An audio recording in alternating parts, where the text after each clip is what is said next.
Здравейте, Людмила Любомирова Йорданова от град Враца, на 40 години съм. Така, как разбрахте за оперативна програма развитие на човешките ресурси?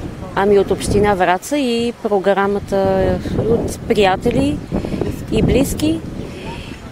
И реших да се включа, да. Така, с какво ви привлече тя? Ами с това, че имам дете с детска церебрална парализа, с увреждане и това ми е в помощ за отглеждането й. Програмата ви предостави услуга, която вие може да не ходите на работа, а в същото време да имате свободно време и да се грижите за своето дете. Да. В същото време да се грижа за нея, да получавам средства и един вид се водя на работа. Това е един вид работа, която ми помага доста. И сте си със същото време с детето? Разбира се.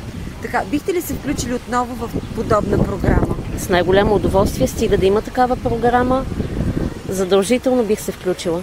А бихте ли участвали в програма, с която да развиете собствен бизнес и така да помагате и на вас, и на своето дете? Стига да има такава възможност и да е удобно за мен и за детето, с най-голямо удоволствие. Това, ако се случи, може ли да се каже, че вие сте реализирали една своя мечта?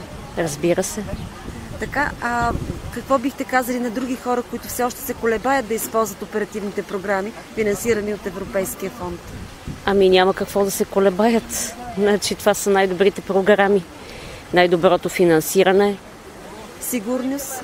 Да, сигурност за определен период от време, макар че ние искаме, ако е възможно, и периодите да бъдат по-дълги, да не са само за по година и нещо, две.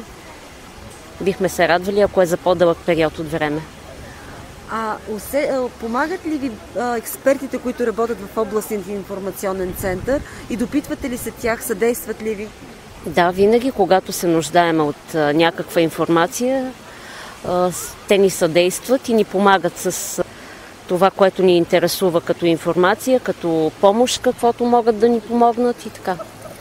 Защо предпочетохте точно проекта "Нови възможности за грижа" към оперативна програма развитие на човешките ресурси? Защото той обхваща по-голяма част от възрастта, в смисъл и по-малки деца, и по-големи. Ето, примерно, дъщеря ми е на 16 години, след няколко години навършва 18 и тогава вече ще попада в друга категория, която тази програма също обхваща. Обхваща по-голямата група хора, които са по-възрастни и е много по-удобно и за малки, и за големи, за всякаква възраст. Има широк диапазон за действие. Да, точно така и е в помощ на хората с увреждания. Лица кандидатстват по проекта? Ами безработни лица.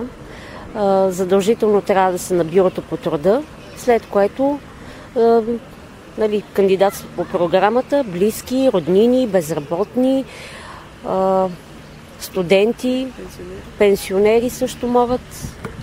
Какъв беше вашият социален статус, когато кандидатствахте по проекта? Безработна бях за момента при кандидатстването към проекта. Срещнахте ли трудности?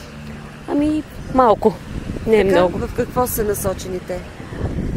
Ами документация, преценяването на това кой точно ще попадне в програмата. Самата бройка е недостатъчна. Ако е възможно по-големия брой на хора, би било по-добре. Това означава ли, че повече хора имат нужда от подобни проекти и програми и те да бъдат усвоявани? Да. Много по-добре е да е по-голям брой хора да кандидатства за това нещо и да има по-голям брой, които да бъдат одобрени. Призовавате ли хората да участват в подобни проекти? Разбира се, това е. Оперативните програми. Да, това е един голям плюс за хората с увреждания и за техните близки.